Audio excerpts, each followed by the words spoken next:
Magandang umaga po sa inyong lahat. Magandang umaga Pilipinas sa loob at labas ng bansa. Sa mga Pilipino, lalo na dyan sa Middle East, mag-ingat po kayo dyan mga Pilipino kapwa ko at wala pong maibibigay na tulong ang ating bansang Pilipinas. Andun, pumunta ng Amerika si Bongbong. Ano naman kaya papunta doon? Anong petsa ngayon? Naku naman, baka na naman mag-ano naman dyan. May mga event-event naman ng party ng mga bakla. Oh, okey. Ang ating pag-usapan po sa ngayon ay tungkol dun yung last portion ng interview kay Sara para tungkol sa depensa niya sa impeachment laban sa kanya. Ito, tinakil niya itong si Madriaga na inimbento na akusado kasi wala na silang ibang testigo para mapatunayan ang kanilang kaso na confidential fund. Maayong aga pariente, Roy, sa Alberta, Canada. Okay, so ito po ang problema nila, talagang kulang silang ebidensya. Tinakal din dito yung iba pa, so pakinggan natin po ang, itong yang Tapang at Malasakit 2. Banat, Sara, banat.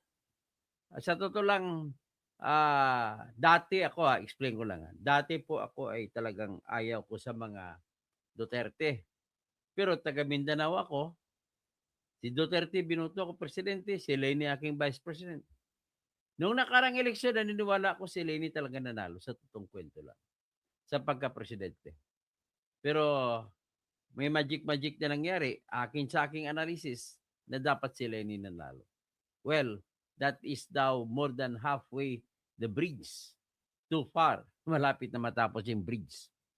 So anyway, pagkatapos doon, naniwala ako maraming namatay sa panahon ni Duterte. Ngayon, do we really need, I have examined myself, do we really need to find a way to punish Duterte sa mga namatay na yan?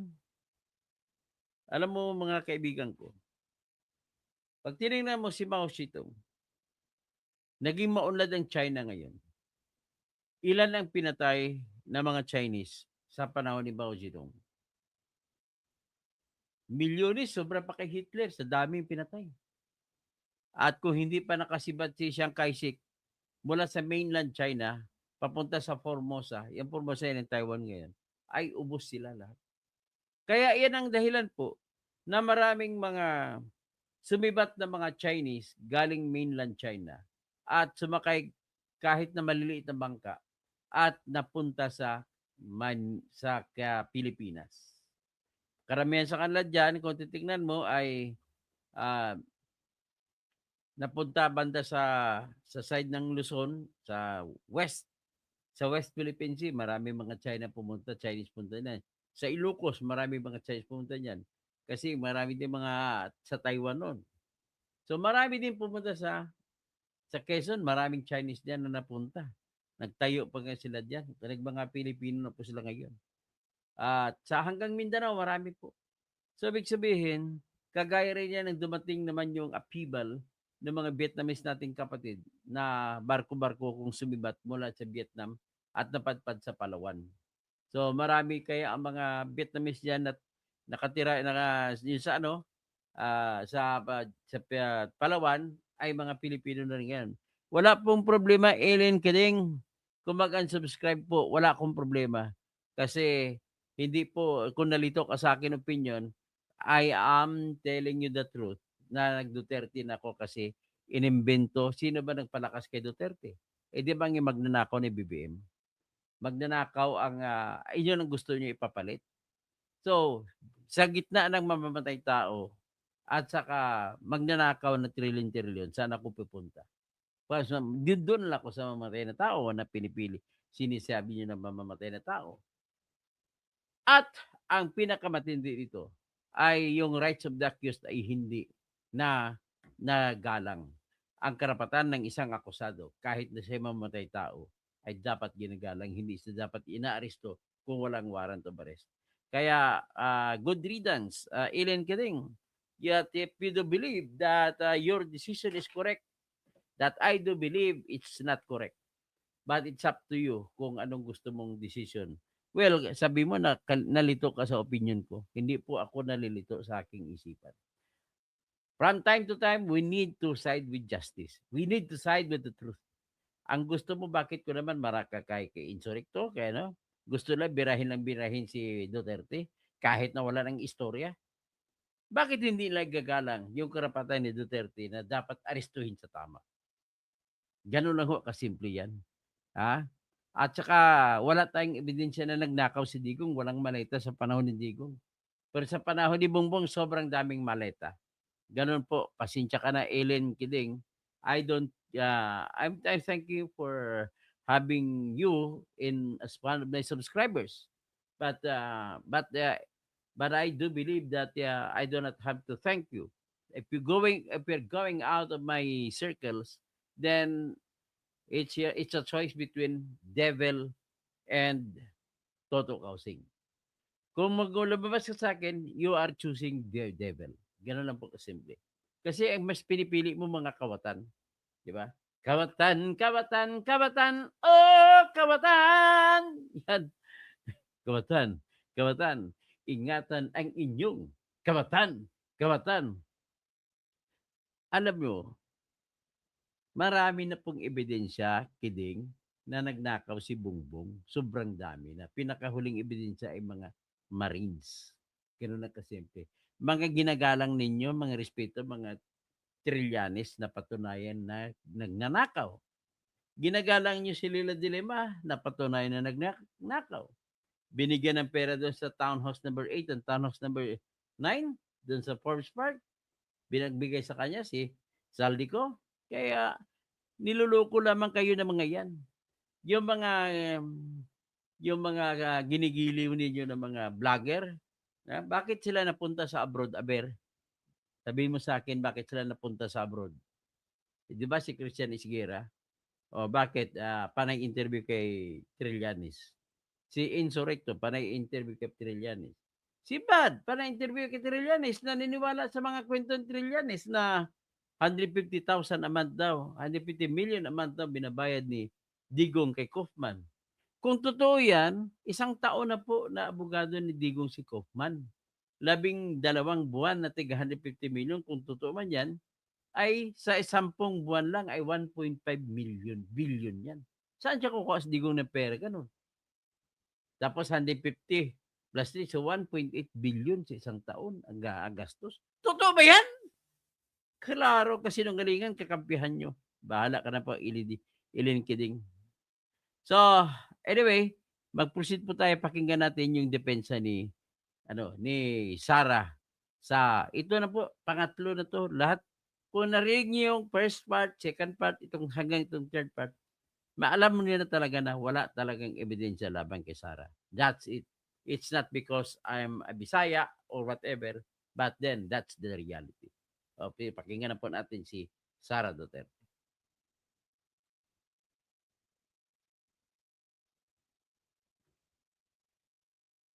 Ito siya.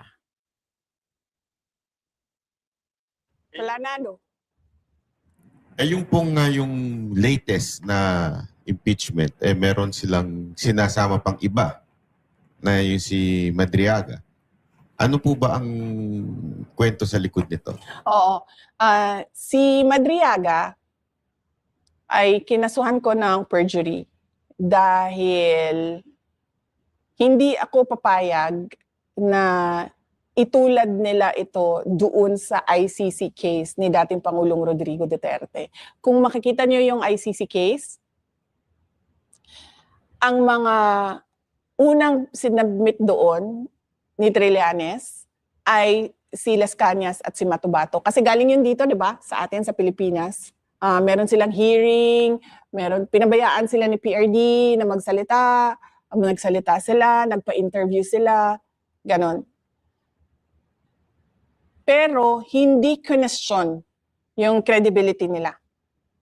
Parang tinanggap na lang ng lahat na totoo yung sinasabi ng witnesses. So dito, pagdating kay Madriaga, nag-file kami ng perjury kasi sinasabi namin, walang katotohanan lahat ng sinasabi niya. At ito yung aming mga ebidensya, bakit namin nagsusuporta sa sinasabi ko na hindi totoo yan. Makikita nyo, actually 6 nga pala no? May 3 akong hindi pinangalanan. 1, 2, 3, tapos Makabayan, BBM, Pink Yellow.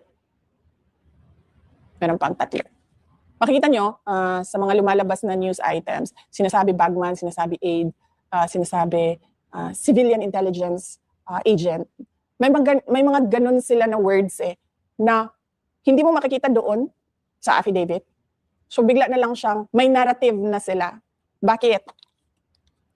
Kasi kung makikita ninyo yung Madriaga affidavit, lumabas yon pagkatapos na ma-dismiss ng Supreme Court ang impeachment. Yung una nilang impeachment noong 2025. Yung una nila. Kasi doon sa kwento nila, wala silang kumbaga whistleblower. Kasi lahat ng kanilang ebidensya, kinuha lang nila at sila lang yung nagsasabi, mali ito. Sila lang yung nagsasabi. Wala ni isang tao silang hawak na nagsasabi, uy, kinuha yung pera, uy, hindi totoo yan. Wala silang ganon. So ang ginawa nila, dinagdagan nila ng isang Madriaga na hindi totoo ang sinabi at sinasabi nila, ito yung missing link ko, si Madriaga.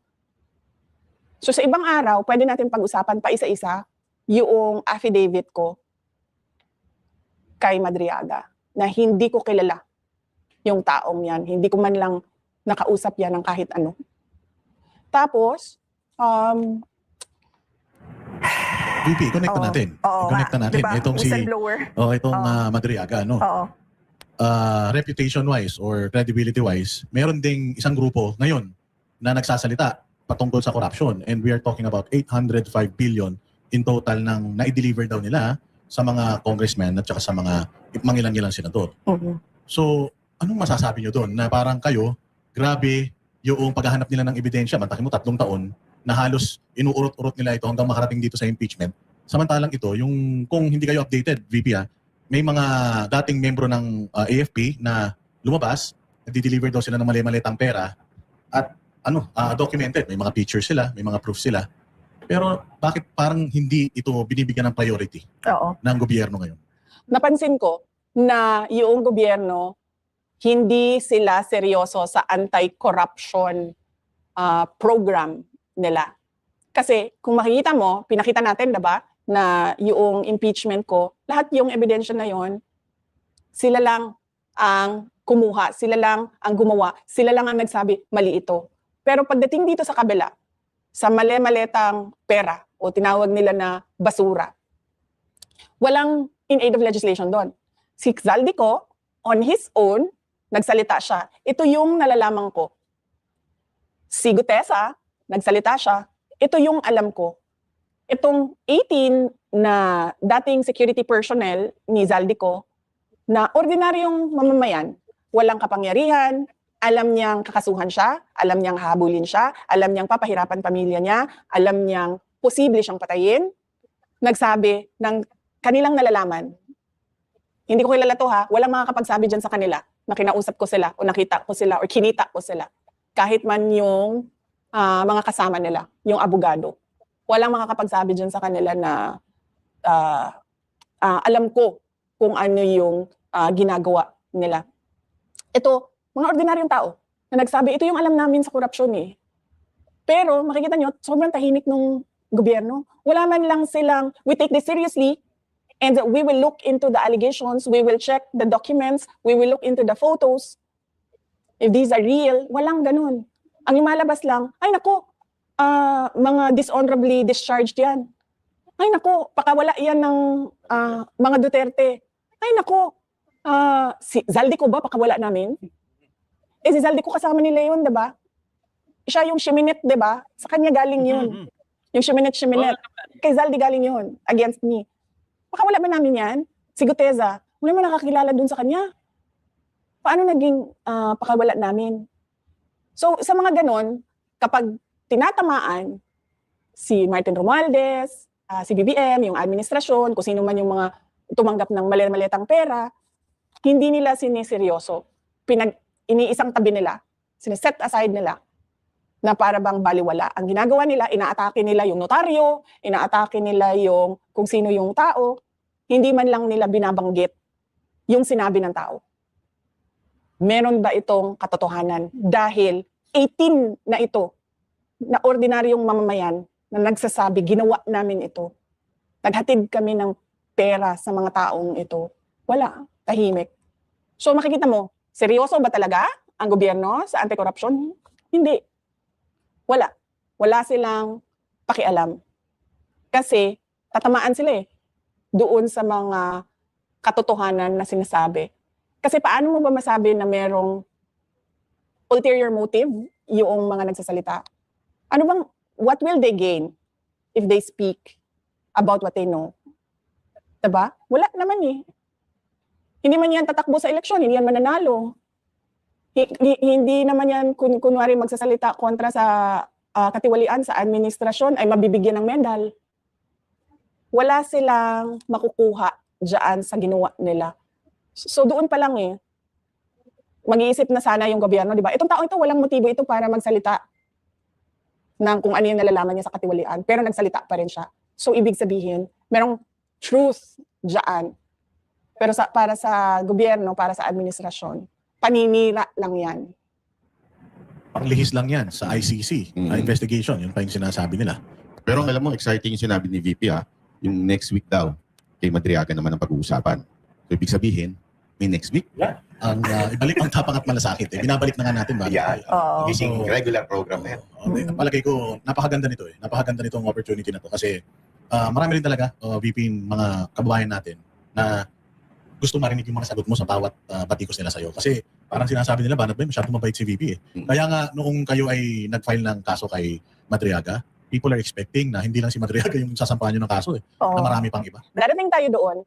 Depende na yan sa kahandaan ng abogado kasi sila yung mga naghahanda. In fact, yung kay Madriaga, matagal yan natabaho nung Panelo Law Office para mabuo yung sagot, para detalyado at pulido at meron talagang ebidensya yung sinasabi naming perjury. Ngayong araw na ito, pinakita lang natin yung double standard ba?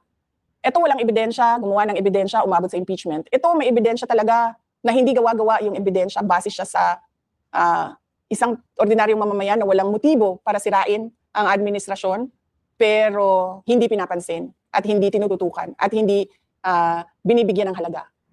At saka testimonial evidence to. So talagang ebidensya dahil first-hand information yung nakuha nila. Hindi lang yun yung mga naglalabasan Banat Bay. Meron pa nung nakaraan, VP, kung hindi mo nabalitaan, yung text messages. Ay, nako. Yung text messages na sinabi ni Egay Erice na ipinakita daw sa kanya yung detalyadong paggagamit ng pera galing sa flood. Yung text message na yan, yung tinetext ni Marcos, BBM, kay Adrian Mabersamin.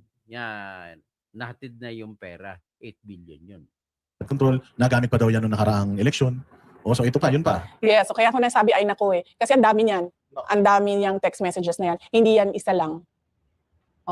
Kaso, hindi nilalabas kasi pakiramdam ng mga tao na may alam doon sa text messages, ay hindi naman ito papansinin din ng administrasyon kasi itatago lang nila ito or ihaharas lang kami, ititreten lang kami, kakasuhan lang kami, which is yun ang ginagawa ngayon sa 18 na mga dating security personnel ni Zaldico. Kakasuhan sila. So, yun yung nangyayari doon sa binabanggit mo na text messages. Hindi ka ba na nagugulat, VP, na 3 years nilang pinlano yung pagsira sa'yo? Pero ngayon, may gerang nangyayari sa Middle East. Pero wala silang plano, VP. Yung mga speeches nila, parang sinasabi, magano kayo, pumunta kayo sa safe na lugar, parang kanya-kanya, bahala kayo sa sarili nyo muna. Dahil hindi tayo pwedeng makapagpadala dyan ng aeroplano, hindi rin naman pwedeng Tago kayo muna, sabi ni BBM. land travel. So kayo ba nagugulat na ganito yung trato nila? Alam mo, napakadali magpadala ng aeroplano Sa totoo lang. Alam niyo ba nung COVID na panahon, madami ang na-stranded na mga tiga Davao City dito sa Manila. Napakadali.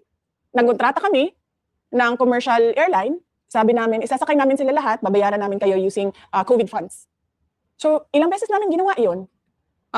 Nagkontrata kami sa commercial airlines, lumipad yung commercial airlines doon, sinakay lahat ng na-stranded na tiga Davao City na cleared na magbiyahe or inallow na doon mag-quarantine sa Davao City, nilipad namin. Hindi lang 100, hindi lang 200 na mga individual ang nilipad namin noong panahon na yon. At hindi lang mga tiga Davao City. Meron pa kaming iba na kapitbahay lang ng Davao City pero sabi namin, sige sumakay na kayo, basta mag-quarantine lang kayo according to sa sinabi ng doktor dito sa labas ng Davao Airport. Tapos pwede na kayong magsiuwian kung saan. Hindi ganyan kahirap magpadala ng eroplano kung saan mo gusto kumuha or mag-rescue ng tao. Kaya lang, VP, sarado ang airspace. Tsaka baka daw pabagsakin yung plan. Hindi kasi yung isang kaibigan ko galing Dubai, papauwi na siya kasi nagbukas na yung siguro limitado pero hindi sarado. Kasi yung kaibigan ko, papauwi na siya ng Pilipinas. Commercial flight siya. Meron po bang planong OVP para tulungan ng mga OFW natin?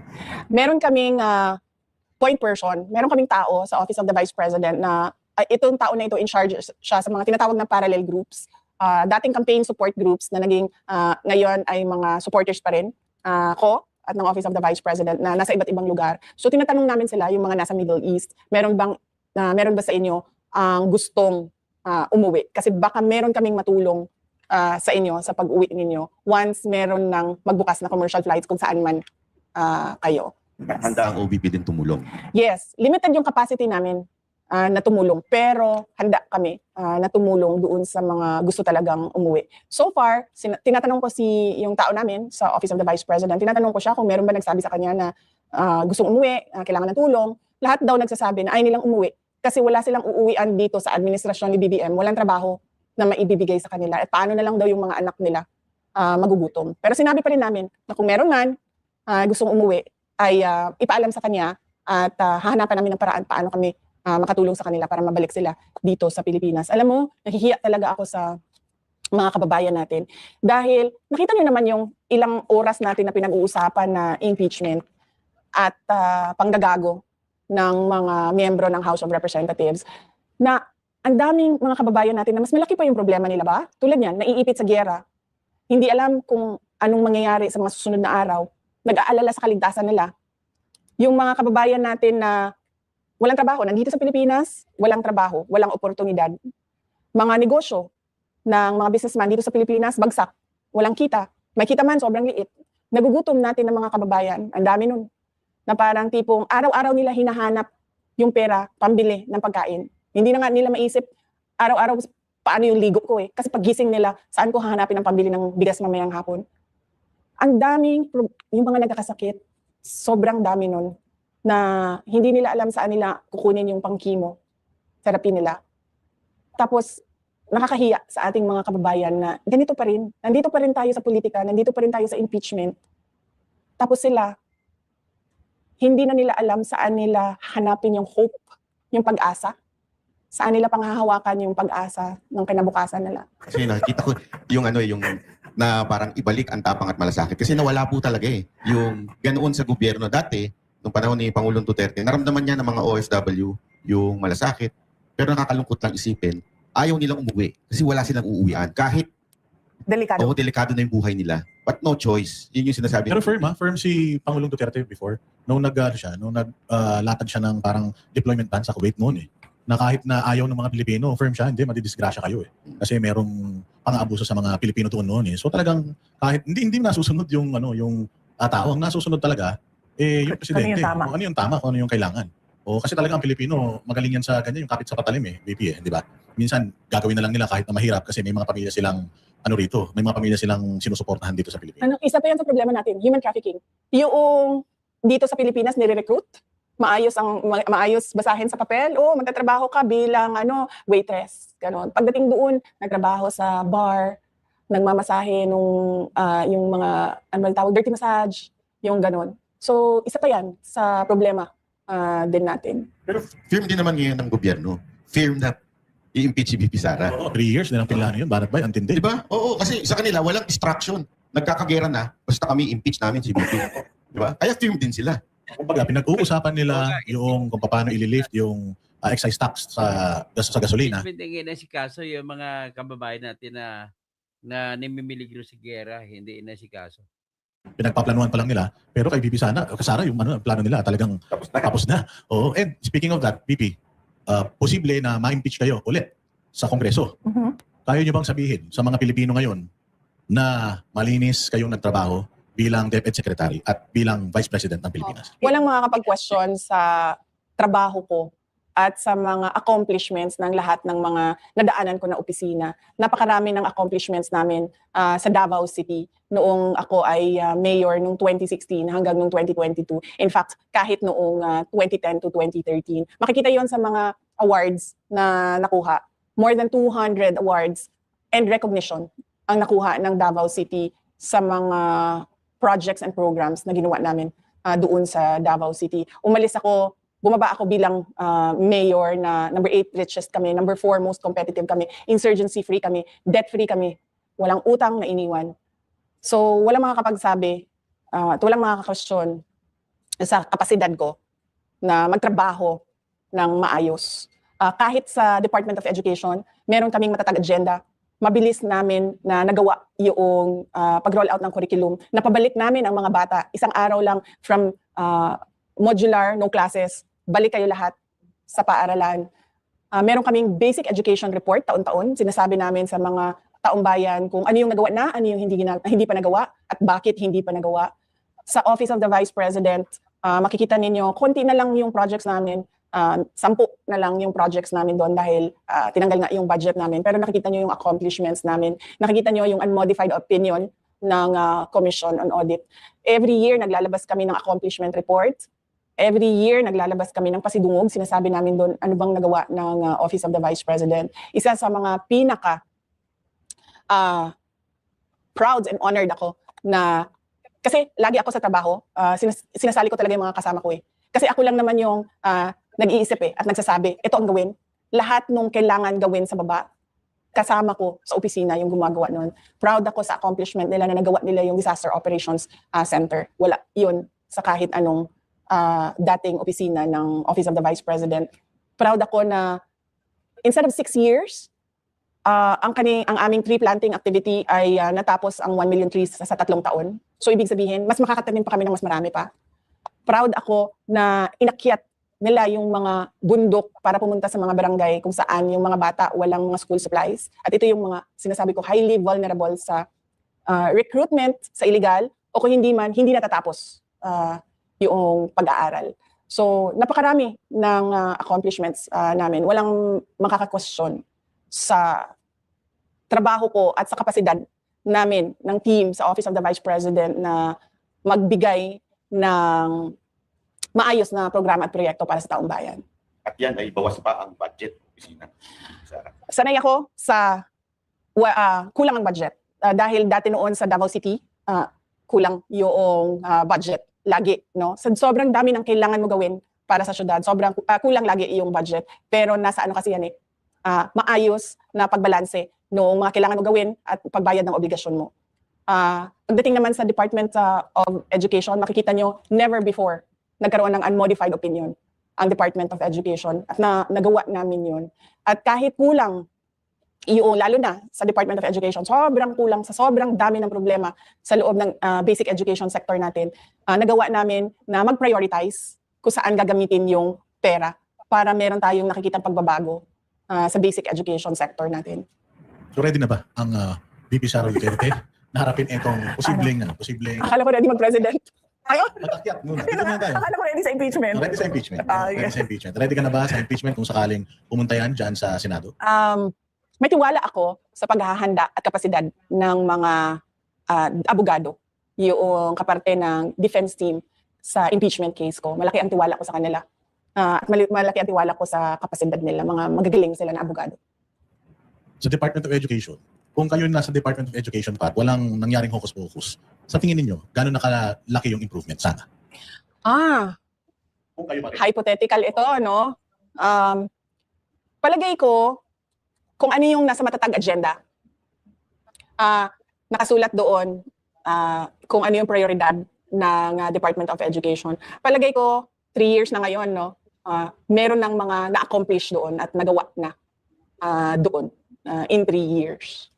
So, hindi ko lang masabi ngayon exactly kung saang parte sa matatag agenda yun doon kasi nagbabase din tayo sa budget taon-taon. Pero napakahalaga kasi nung may sinusundan yung isang organization tulad sa amin sa Department of Education, yun yung agenda na yun na kayang-kaya siyang gawin in 6 years. Kasi sabi ko nga, kulang yung budget, kulang yung resources, kailangan mo mag-prioritize. So kapag nagpa-prioritize ka, nagagamit mo maayos yung pera. And isa ito sa ipaprioritize mo kung papalarin na maging presidente ka, hindi ka ma-impeach ha. Isa ito sa itutuloy mo pagka naging presidente ka. Oh yes, oo. Napakahalaga na ayusin natin yung basic education sector natin. Kasi ito yung foundation ng mga future professionals, future government employees, future banatbay, future boss dada. Ito yung foundation. Yung kindergarten to grade 12. Ito yung nagmo-mold ng future citizens ng Pilipinas. So dapat talagang ayusin siya. At dapat mabilis yung pagbabago sa loob ng Department of Education. Kasi napapag-iwanan tayo ng mga kapitbahay na mga bansa. Alam nyo, noong nasa Department of Education ako, sinasabi ko na lagi alam nyo, we should learn from the COVID-19 pandemic. Nakikita natin na yung classroom, hindi lang siya ang lugar kung saan pwede matuto ang isang tao. Maraming paraan na pwede mag-aral at matuto ang isang tao. So hindi natin kailangan ipasok ang mga bata sa classroom araw-araw. Kasi hanggang ngayon, yung mindset ng mga tao, ng gobyerno, nandun pa rin sa paggawa ng classroom. Wala sila doon sa mindset na paano ba itong bata na ito matuto. Kasi yung mindset natin, nandoon pa tayo sa mindset ng 1940s. Kailangan pumasok ng bata sa classroom, umupo doon at makinig sa teacher. Hindi na kasi ganun ngayon Sa dami-dami ng technological advances, sa dami ng innovation na pwede mong i-apply sa basic education, hindi ka na nakakahon doon sa kailangan ko mag-construct ng classroom. Diba? Kasi anuhin ba natin yung classroom kung yung bata na nakaupo doon ay hindi natututo? At yung teacher na nagtuturo doon ay hindi marunong magturo. At yung teacher na marunong magturo, walang kwenta yung kanyang curriculum, yung tinuturo niya sa bata. Diba? Tapos nandun tayo sa semento at bakal ng classroom na ito. Ang mahalaga sa edukasyon ay yung natututo yung bata. Hindi yung kung saan siya nakaupo araw-araw. Maganda ang idea ni Ma'am, dahil ngayon nga talagang mas marami pa ang matututo. Kasi kung limitado nga naman yung eskwelahan, yung classroom, konti lang matuturuan. Pero pagka in technology, talaga sa edukasyon, mas marami po ang makikinabang na maturuan. Oo, kasi napapansin ko din, parang, parang sa opisina ba, ganito din kasi sa classroom Uupo ka dyan ng siguro sabihin natin 7 hours. 7 hours. Hindi na natin titingnan or bibilangin kung ano ba yung, ilang hours ba yung meron kang natutunan dyan at ilang hours yung wala kang natutunan. Ganyan din sa trabaho, di ba? Papasok ka ng 8 hours. Hindi naman tinitingnan kung ano ang na-accomplish mo dun sa 8 hours mo. Merong iba dyan, tapos na yung trabaho nila in 2 hours Merong iba dyan, pumasok ng 8 hours, walang nagawang trabaho. So, wag tayo doon sa bakal at semento. Doon tayo sa paraan kung paano matuto yung bata. At makakatipid pa ang mga magulang dahil wala nang pamasahe, kung sakasakali. Posibleng pwedeng ganon. Ganon yung pinupush ko noong ako ay Department Secretary, yung digital education. Dahil yun naman yung trend ng generation na ito. At yun din yung trend worldwide. So, in terms of accountability, kapag ikaw ay naging presidente, sinabi mo naman dun sa huling sa huling interview natin, di ba, na yung VP yung hahabol dito. Ito na naman tayo sa Vice President. Grabe yun hanggang ngayon, tinatanong pa rin ng tao, sino ba yan? Kakagulo na sila Pero in terms of accountability, anong klaseng gobyerno magkakaroon si Sara Duterte? Paano niya lalabanan yung corruption? Oo, hindi natin talaga palalampasin yung corruption. Yun.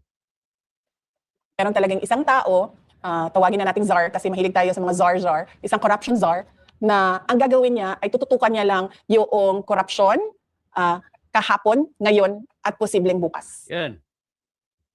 Ako ilagay mo dyan. Pag maging presidente ka, ubos sila lahat sa akin. So, hindi pwedeng ang presidente yon. Dahil sa sobrang daming trabaho ng presidente, hindi siya dapat na di-distract doon sa poverty alleviation, food security, national development, infrastructure development. Hindi siya dapat na di-distract sa ganun. So, dapat meron talaga isang tao na ang trabaho niya ay habulin yung katiwalian kahapon, ngayon at bukas. Itong mga nangyayaring ito, yung impeachment and all, umiikot ka naman. Sa tingin mo ba nabumasan yung tiwala ng taong bayan sa'yo? Oo naman. Ikaw naman, araw-araw sisirain yung pangalan mo, Boss Dada. Hindi ba makaka-apekto yan? Siyempre, oo. Then, Oo. Parang wala kasi lalong tumaas yung trust rating. Hindi mo di ba? Mas lalo kayong tumaas ang trust rating kaysa doon sa naninira sa inyo, lalong bumagsak. Dito ka nakikita yung mga yung mga live videos kapag nagpupunta kayo sa mga probinsya. Kasi sabi ko nga, doon sa survey, di ba? Sabi ko naman, hindi kasi ako naniniwala dyan kasi hindi natin alam kung sino yung nagpa-survey, di ba? Malay ko ba kung nagpa-survey yung kalaban, sasabihin niya, ilagay mo number 1 si Sara dyan para akala niya number 1 siya. O, di ba? Nasabi pa sa impeachment, di ba yung unexplained unexplained wealth daw ni VP? Nakita mo yon yung parang kung kukumputin mo, yung itinaas nung value ng assets mo, parang sumasweldo ka ng 100,000 per month. Parang ganun eh. But anyways, alam ko na meron naman kayong depensa doon sa SALN. Oo. Isa pa yan, no? Merong members ng House of Representatives na nagsabi ng unexplained wealth. Na tinatanong ko lagi, ituro mo sa akin, saan dyan ang unexplained? Kasi pag sinabi mong unexplained, hindi, Itanong mo kay Terry Ridon, yung Mr. Bean ng Pilipinas, malaki ang chick niya. mapaliwanag, 'di ba? Papaliwanag kung paano 'yan pumasok diyan sa SALN mo. Wala man sinasabi lang nila, may unexplained wealth siya. At saka yung sa asawa eh. Di ba kasama po yung asawa doon sa SALN? So, nagtatrabaho pa naman yung asawa ni VP. Oo naman. Oo, nagtatrabaho yung asawa ko. Yun yung isang member ng Committee of Justice, may utang yan na 8 million sa asawa ko. Kaya hindi pa nadagdag yun. So kulang yun, yung pinakita nila. Kasi hindi mo man pwede ilagay pa yon kasi hindi pa siya kita, kasi utang pa lang siya sa iyo. So, Pero matindi, no? May utang na, nag-aakusa pa. 'di ba? Kapal ng mukha, 'di ba? Kaya nga kami mag-asawa. Ay, si Manasseh Carpio, the attorney, ay husband ni Sara. Nag-abogado siya sa husband naman ni Luis Trolostay. Ayaw magbayad ng utang. Tinitingnan namin Ang kaso ng husband ni Luis Tro ay rape. 2 counts of rape. siya dyan, mga interview niya. Sinasabi ko talaga sa asawa ko. Sabi ko, ito ang kapal na mukha. May utang na 8 million, may gana pang bumanat. Actually, gusto ko nga siya ipaano ano bang tawag dyan? Sa korte yun. Yes. No, not estafa. Patanggal siya dyan kasi, hindi, nakalimutan ko yung term. I'm so sorry, nakalimutan ko yung term. Patanggal siya dyan kasi meron siyang conflict of interest. Di ba? Oo nga. 8 million is 8 million nowadays and hindi ka magbabayad sa amin. Tapos sasabihin mo pa unexplained wealth. Saan nga ba doon? Sige nga, sabihin mo sa akin, saan doon sa SALN ko tinuro nila unexplained? Wala, diba? Basta inano lang nila, from 18 million, naging 88 million in 16 years. 18 million, naging 98. Mula ng 2008, siya nagiging 2024. 10 years 16 yun, years yun. Oo. So anong iniisip nila? Nakatunganga ako in 16 years na parang sorry sa term nagbilangkad lang ko, naglingkod na may pay o gingana, hindi ako kumikita, hindi naghanap buhay, hindi nagtrabaho. Pero meron din question sa kay Speaker Martin, yung dating speaker, na simula nung naging speaker daw siya, naging presidente yung pinsan niya, parang sobra-sobra yung itinaas ng kanyang net worth Billions yun, oo. by the billions. Ilang taon lang yun, samantalang kay VP, 16 years. Di ba? Oo, kaya nga gusto ko sabihin nila doon sa listahan, kasi may kopya naman yan sila ng SALN ko sigurado ako niyan. So gusto ko ituro nila doon sa listahan, saan doon exactly ang unexplained. Para naman ako, maayos akong makasagot. Like say for example lang, sasabihin nila, itong property sa Matina, itong taon na ito at itong property na ito. Para ako masabi, saan galing yung pera na pinambili dyan? At para ko mapakita sa iyo yung mga dokumento. Hindi yung pwedeng tira bahala na, unexplained wealth. Hindi pwedeng ganun. Kung ganun ang sasabihin, Yan ang style ni Terry Ridon.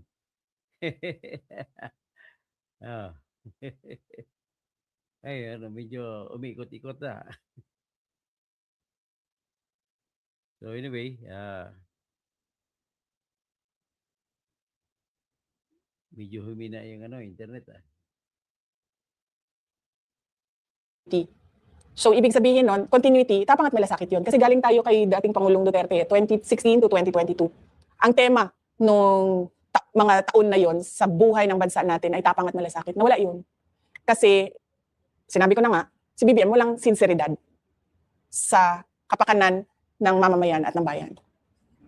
At ano ang ine-expect ng mga tagapanood ngayon sa susunod na episode natin?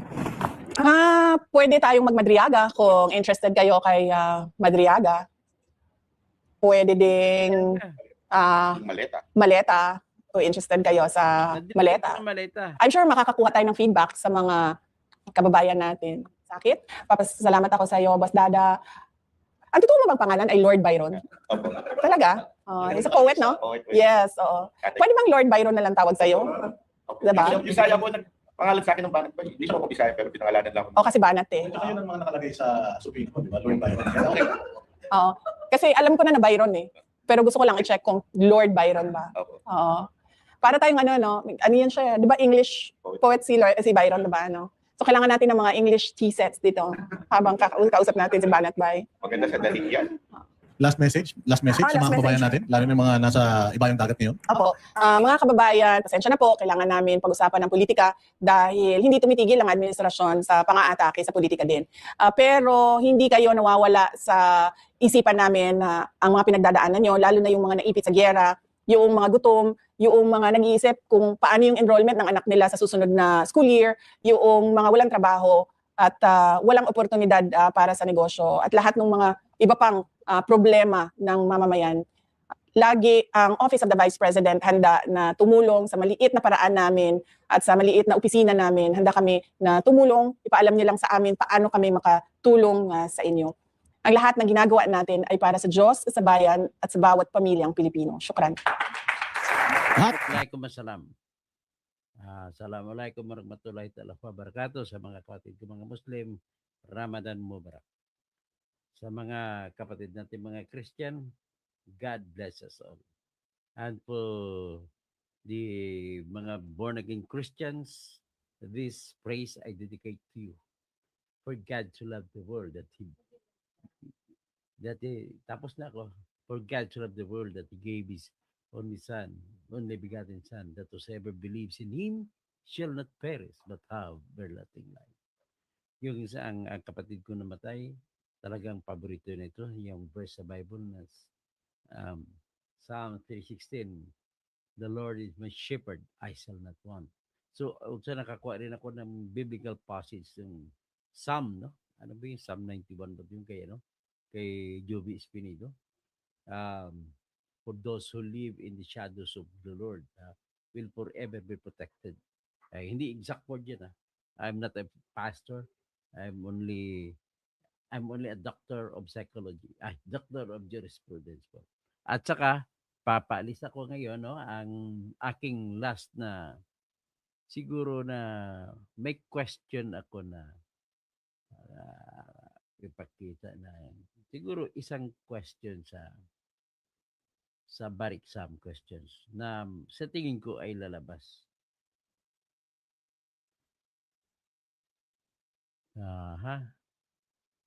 Maghanap ako ng bar exam questions na ibibigay ko. At least mga dalawa siguro.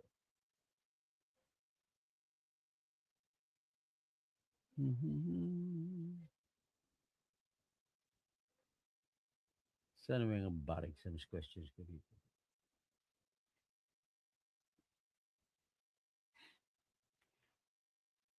Mag-share lang ako, yung kapatid ko nag-report sa akin, nag-take siya ng civil service exam. Sabi niya, mahirapan ako makapasa noon. Bakit ang hirap-hirap ng exam sa civil service? Dapat nga, ang tanong nakaangkop lang dapat sa trabaho. So, tapos, ano ang tinatawag na equal protection clause na nandyan? Kung ikaw ay magsilbi bilang kagawad, nanalo ka, silbi ka ng 3 taon, at exempt ka na sa civil service exam. Tapos kung ikaw graduate ka ng cum laude, ay exempt ka na sa civil service exam. So iyan po ang nakikita ko ng mga parang, bakit, ano bang rason mga taga civil service? Let me ask you a question. Hindi naman yan field of specialty yung civil service exam. Hindi kagaya yan sa engineering na may service, may specialty field. Hindi naman kagaya yan sa pagiging doctor na dapat may medical field ka. Hindi naman yan kagaya sa mga engineering na dapat engineering field ka. So I'm just wondering, where is this ba- this kind of what we call as civil service examination going to? Hindi natin alam kung saan ba ito papunta ito. At bakit parang ang hirap ng examination dyan na binibigay ninyo. So, yan, na problema tuloy yung kapatid ko. Sabi niya, baka hindi ako makapasa. Ayan ang sabi niya. Sabi ko, take ulit. That's it. Do not worry kung hindi makapasa. Take the exam again. Tapos, naghanap ako siguro ng bar exam questions ng mga na-prepare ko. I remember one. Ito, sa tingin ko lalabas ito sa bar exams. Ang normally kasi pinipili po na bar exam questions ay normally yung tinatawag na mukhang tricky. Tricky questions, pero kung titingnan mo ay napakasimple lang ang analysis. So, ngayon, siguro may naisip ako na tanong na hindi ko makalimutan na lumabas yan sa during my time when I was taking the bar exam. Ito po yun ay but A is riding a plane and he was booked into a regular seat. So, halimbawa, class C ang replano niya. So, class C siya, nakaupo siya sa class C. And then suddenly, the stewardess and the stewards came to A and asked A to transfer to the business class. Kasi na-overbooking sila. So, to accommodate kasi yung na-book nila, medyo matanda na ito, kailangan bigyan lang ng accommodation at napili nila na ilalagay siya sa regular seat kung saan ka nakaupo. Tapos pinalipat ka sa business class. So ngayon, ayaw mo. Ang nangyari, pinagpipilitan ka kasi ang rason mo, katabi mo kasing anak mo, katabi mo sa likod mo yung nanay mo, katabi mo sa ang ibang mga kaibigan mo. So you wanted to enjoy a long plane trip na kung saan nagkwentuhan kayo ng iyong mga kamag-anak at mga barkada.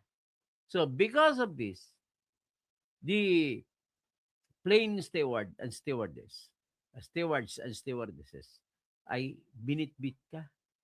Nilagay ka sa business class. Pagdating ng Pilipinas ay ano ang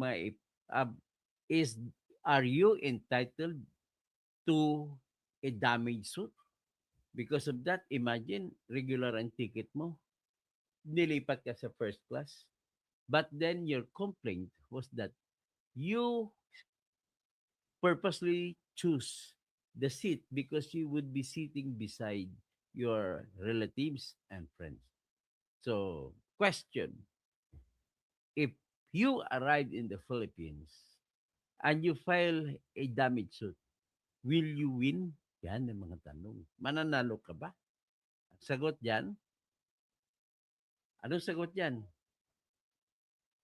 So, balik po kayo, pag-isipan mo lagi, contract is always a contract. No matter how bad the contract is, you have to follow what is written in the contract. Ang plane ticket po is a contract. Contract of carriage. So, sumakay ka ng ticket mo, ang boarding pass mo ay yun na po yung kontrata. And you contracted the plane for you to ride in a regular seat. Particular seat number. Pagkatapos, and then you sue for damages. Kasi yun yung moral damages mo. Bumibiyahe ka 5 oras tapos hindi mo man lang nakausap mga kamag-anak mo, kaibigan mo. Dahil nilagay ka sa business class. Dun. And if you can sue for damages, how will it be? Sagot, yes, he can sue for damages. I can sue for damages. But as to the amount of award, it shall be given unto me, deducted with the price of an expensive seat. So, what would be the balance would be an award to be given to me. Okay? Okay, so yan bar exam question yan. Sigurado ko lalabas yan. kasi ang kainidulo mo palamura may goodness. Iniwasan ko na po magmumura. Ulok mo, yes, panalo ka. So, Weng, good night po. Keep safe lagi. So, sino pang iba? Pinoy Move, P, tapos Rancor, itong si Ten, saan ka galing na planeta? Umaamin na nga si Baculaw, Luistro na nagbabayad na divert na sa mag-file ng cyber libel na hindi naman napangalanan si BP Sara. Alok mo. Tapos all patpot, kawatan yan. Pero gusto, alang AX kung wala ni speaker. Walang akap kung wala ni speaker.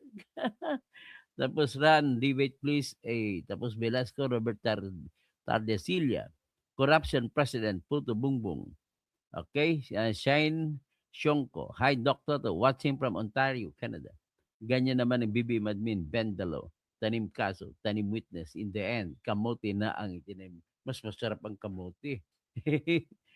Marianita, Pantonyal.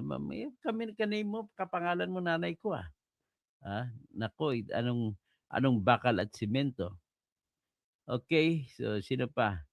Alan Felix, Mary Jane Enriquez, tapos si Mary Lou Bean, tapos Jaime Regala, Duterte, mabuhay ka. Okay, tapos si Roman Rodriguez, my president, Sara Duterte, watching from LA, California. Tapos Al Arencil ako na inimbento, putang ina mo, kalbo ka na. Uy, bakit mo ako why ng kalbo na discard pa? Disbard pa. Talagang bitter ka, hindi ka asar na asar ka sa akin. Matutuloy ang asar mo ng asar, baka ma-high blood ka dyan. Ikaw rin, ma-stroke ka.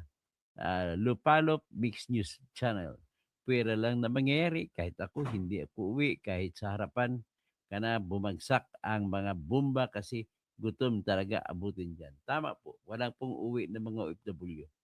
Kasi nga, wala ngang may trabaho sa Pilipinas. Okay? Mampay, let me tell you the truth. Ano siya, si Ramil Madriaga, hindi po siya, ang affidavit po niya, kung marunong ka mag-analyze, affidavit niya po ay nagpakita na mismo kontra-kontra sa sarili niyang gagawin. Pasensyahan na tayo, Mampay, pero hindi po kapanipaniwalang affidavit niya. At bakit hindi mo paniwala ng affidavit ng 18 Marines na masyadong detalyado? May suporta pa ng mga litrato. Kay Madriaga po na kwento, mali-mali pa. Paano naging presidente si Sara noong January 2022? Yan, isang mali yun. At paano sabihin niya na nilagay siya ni Digong sa trabaho ng National Security Council during the election pag nanalo 2016, tapos nilagay niya sa kanyang affidavit 2016, 2018 na siya nakatrabaho. Ang dami pong palpak, Mampay. Huwag ka magpabula dyan. Tanggalin mo lang galit mo kay Digong, and let's be fair. Saka alam ko, hindi mo naman kakursunad na si kawatan ni Bungo ni Bumbong So, Ruby Mariano, di ba bias, di ba bias ang mga nag-interview ko, no? Magkano kaya? Wala po, nag-interview. Alam mo, malalaking kita na yan ni si Busdada at si Banat Bay, malaking kita. 1 million a month po kinikita niyan sa vlogging. Kaya, never, wala po na naniniwala ko walang pera binibigay si Sara din sa kanila. So, Ariel Katangay, ang tanga mo talaga, Sara. O hindi po siya tanga, pasensya ka na, ikaw po yung tanga, Ariel Katangay. Nagkwento lang sa tungkol sa COVID at ikinumpara lang na pwede rin gawin sa panahon ngayon na mag-eroplano mula sa Middle East papunta sa Pilipinas. So, be sensible. You read through, you analyze. Hindi yung pakwento-kwento ka, hindi ka man lang naggumawa ng analysis. Ang born out of your hatred against the Duterte lang yan, Ariel Katangay. That's it. So Carmen Yebres, it's depend the situation. Anyway, hanggang dyan lang. It's up to you for whatever is your opinions about it, and let examine what you did and what you analyze. And remember, I will not concede. The best analysis here is actually kung ano nasasabi ko sa ngayon. And there is no other way to imprison all the magnanakaws ngayon, si BBM. Pag na-elect si Sara, she is the only one who can imprison BBM, who can imprison Romualdez, who can imprison all else. Lahat-lahat sila. Ganun po. Masyado nang ninakaw ang ating karangalan, hindi lang pera natin. Okay, hanggang dyan lang yun siguro. Hanggang muna tayo. So, paki-like na lang para kung gusto nyong birahin ako, sundan nyo ako, like mo ako para pag live ko, masusundan nyo ako. Maraming salamat po.